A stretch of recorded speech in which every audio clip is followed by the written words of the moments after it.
I'm here with y'all. Saturday, coffee and chat with Rev Bruce. Come on now, join on in. Let's get this thing started. Come on, we're talking, since we last met, we're talking about the stuff that, can get to us, stuff that can cause us problems. Talking about finances, right? Finances, right? And how we did that financial fitness check a while back, but then we also looked at, how we handle some things financially, and where that gets us. And so here we are today, man. I'm trying to tell you, here we are today. We're trying to look at just some simple things about how to quickly recover from financial failure. How to quickly recover from financial failure. You can have it where in a minute, boom, zap, your stuff is gone. Identity theft, scams, right? They get in your account, they get your money, they get on and they're gone. And I have to say, it's disheartening when you hear people tell these stories about how they got ripped off and the way they got ripped off and all that good stuff. But how do we get back on our feet? How do we put that thing back in play where we can say, hey man, look, I got hit, but I'm still on it. I'm still going with it. Right? And so I say it's like this. Man, you need to get strengthened financially with the financial foundation. Here's 5 things we're talking about to fix this up. 5 things we're talking about to fix this up. Remember, this is faith and finances, so keep in mind where your heart is. Right? Where your heart is, where your treasure is, that's where your heart is. Right? That's what the Lord said. Where your treasure is, there your heart will be also. That's Matthew 6:21. Some of us are there. Some of us are locked in and can't separate the material from ourselves. And so we've got to work on that mindset and that heart set. Number 1, an immediate fast fix. Have the right perspective. Have the right perspective. Though riches increase, do not set your heart on them. These things, as the Bible says, these things can take wings. They can take wings and get up and be done and keep rolling. They can take wings, and the next thing you know, the thing that you're very trying to talk about, the thing that you're trying to deal with is causing you to go crazy right there. These things can take wings. And when they take wings, boom. It's a disaster. Everything goes. And I want you to know, don't set your heart on them. Don't get locked in on material stuff, right? I remember the first time one of my friends back in the day got that BMW, and it was all cool up until he had to get that, that oil change. It was all cool up until he had to get the spark plugs changed. And good Lord. But he was so attached to that BMW at all costs. At all costs is what it's going to take for him to manage that BMW. And he continued with that in that BMW. Get your perspective straight. Get your head straight. on what you're doing and how you're doing it and how you handle the financial things versus the other things in your life. Some stuff is just material, other things matter. You understand what I'm saying? Some stuff is just material, other things matter. Life matters. Matters of the heart matter. Whether you are able to go to the movies or not doesn't matter as much. Get you a Netflix subscription or something. If you're a Disney kid, get you a Disney subscription with Hulu and call it a day. But don't get out here and start pointing fingers and saying it's everybody else's fault that you don't have and blah, blah, blah. Get out, work for it, do what you got to do to make it happen. Some folks work 2 jobs. Did y'all know that? Some folks work two jobs or more. Hello, that's what I do.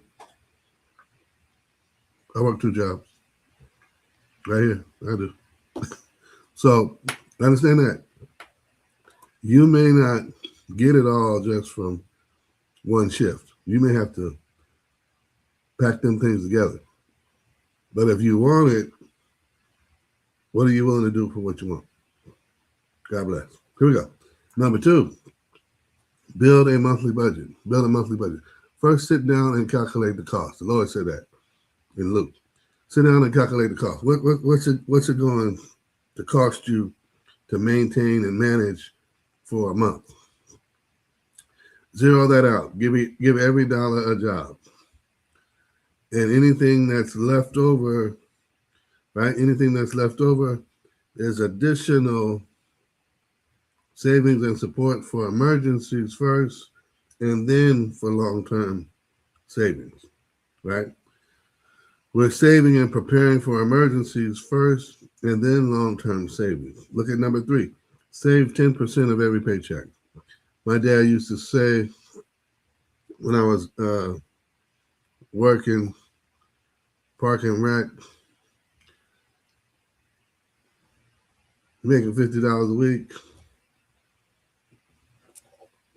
save $10. I said, man, that's more than what you said I should say. He said, save $10 a day. Limit yourself to $40. Because guess what? In Proverbs it says, the foolish man squanders it. He spends it all up. But in the house of the wealthy, there are oils and treasure to be found. The foolish man spends it all up. Don't spend it all. Don't spend it all on haircuts and getting your lashes done. Don't spend it all on new clothes, going to the club and buying drinks. Don't spend it all. Don't spend it all creating new habits, right? In fact, the best habit you can have is controlled spending. Save 10% of every paycheck. You get $100 this week, save 10. You get $1,000 this week, save 100. Save 10% of every paycheck. Save it. It's important. Invest for the long term. Listen, you'll hear me say this on here countless times, time and time again, and on other bits and pieces of this channel. But whoever gathers money little by little makes it grow. Listen, you can buy fractional shares of stock on Robinhood, Webull, even Fidelity, and Charles Schwab sells stock slices of S&P 500 companies. You can buy ETFs, mutual funds, closed-end funds. You can invest in numerous things. Whoever gathers money little by little makes it grow.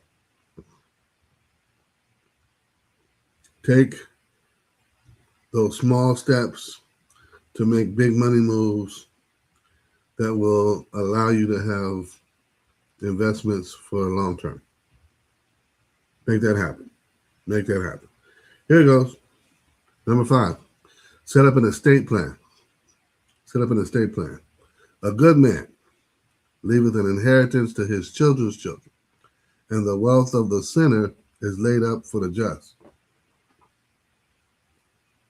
An estate plan, a will, a trust, direct where everything you've accumulated will go when you've passed on. That's part of your legacy. Direct where it will go once you've passed on, and then let it be in the hands of someone, an executor, who can manage your directions fully and entirely as you see fit. Trust that. God bless. Now here's the part that's not as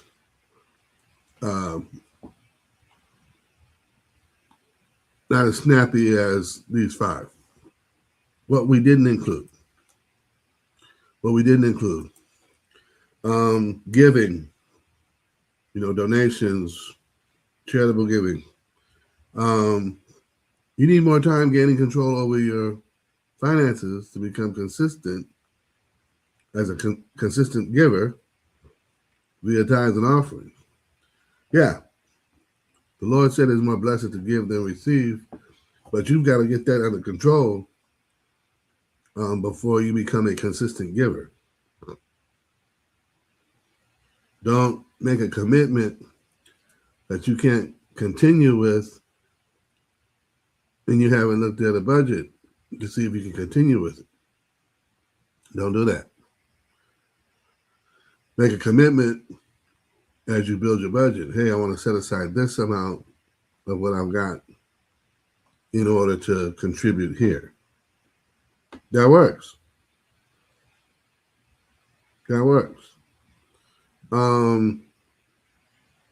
Credit, debt. We didn't talk about that. Why? Because getting out of debt is a long-term process. It's not a quick fix. And most quick fixes for getting out of debt create other debts. And I think that's part of the problem. You get a quick loan, take care of debt, consolidated, and now you're having trouble paying the consolidated loan. No. Figure it out.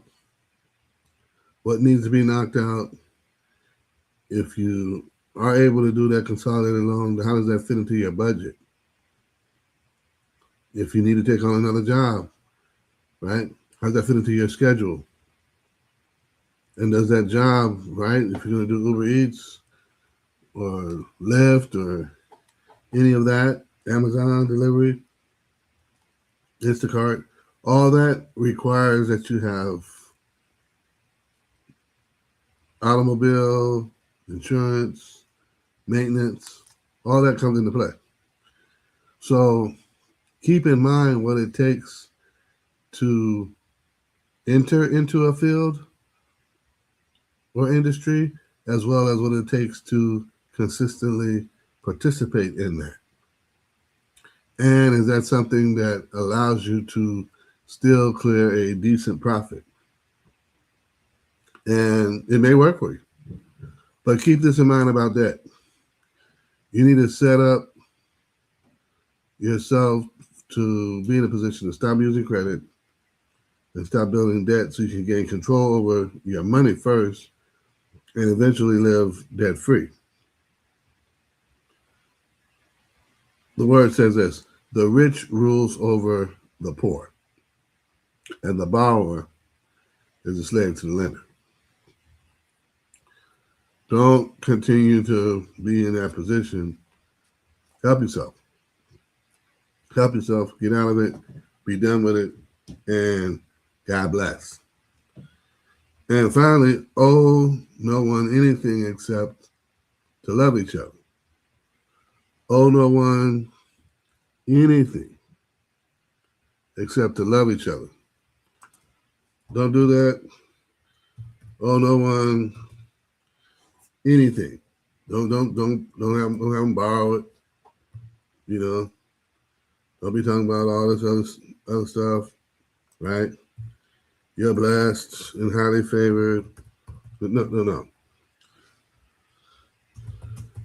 You want to look at it from a perspective that says, hey, the one that you can count on, right, is God. And beyond that, after counting on God, can you count on yourself? Can you count on yourself to follow through and follow up and do the things you're supposed to do? You know, we're doing it according to the word. And that's what that's about. And so we're not just picking and choosing, right? I know some people may say, oh, you're just picking and choosing a few select scriptures. Well, on here, looking at, like I said, some quick fixes. But in order to do it fully, I would say go to, like with Dave Ramsey and Financial Peace. Use the old Larry Burkett Crown Ministries, if your church still offers that. Does your church offer Awana?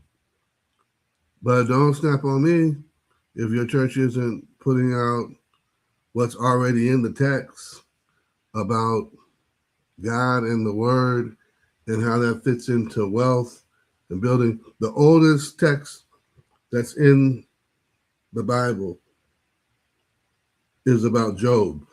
And Job wasn't coming from the poorhouse. Job was an established man who was from the East, who was rich. That's the oldest one. Then you got Moses writing about creation and all this other stuff. But the first story is about a rich man who lost it all. He lost all his material wealth based upon some things going on in the spiritual realm. So let's get real and let's get right about that. And so, yeah, y'all, this is not Scientology. This is none of that. This is about the Word of God and faith and finances and how to fix a few things after a financial failure. How to recover from that. How to bounce back. How to find your footing and reestablish your financial foundation and get on a path to where you can live financially free. That's the goal. That's the goal of getting folks on this thing and moving along here, because otherwise we're in a struggle that is ugly. It's an ugly struggle that we shouldn't have to face.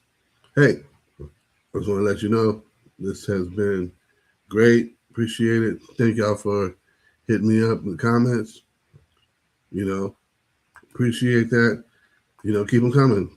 Say hi, stop by, whatever it takes. God bless. God be with you. Let's get this thing working. Peace.